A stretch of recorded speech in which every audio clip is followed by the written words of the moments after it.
Kedy si mali k sebe blízko a pri troche šťastia a peňazí to tak môže byť opäť. Povazskú Teplú a Povazské Podhradie by opäť mohla spojiť lávka. 12-kilometrová obchádzka by tak bola minulosťou.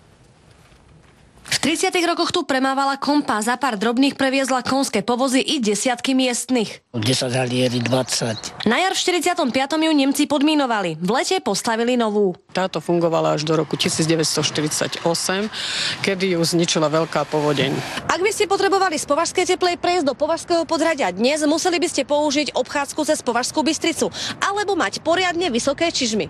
Alebo Vyzúca krížom cez Vách. A toto bola voda na mlyn pre mladého architekta. Nová lávka, ktorá by mala spájať dva brehy Váhu, skrátiť cestu pre peších z pôvodných 12 na 6 kilometrov. Samotná mostovka tej lávky by mala 2 metre šírku, čo je dosť na to, aby pohodlne po nej prešli dvaja cyklisti alebo chodci, mamička s kočárom.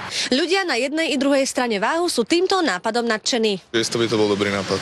No to už malo byť dávno, nie že teraz. Tieto dve dediny mali vždy k sebe blízko a je to nejaká možnosť znovu sa prepojiť. Bližšie by tak bolo k vlaku i k autobusu, no a lávka by prepojila i turistickú cestu. Odtiaľto by som mohol dostať do Marinskej Tiesťany, na Sulov a na ten smer. Turistika by bola lepšia. Z pohľadu cyklistu vravím, že to je perfektný nápad. Z Považskej Teplej a z Považského Podhradia Katarína Tekľová. Televízia Markíza.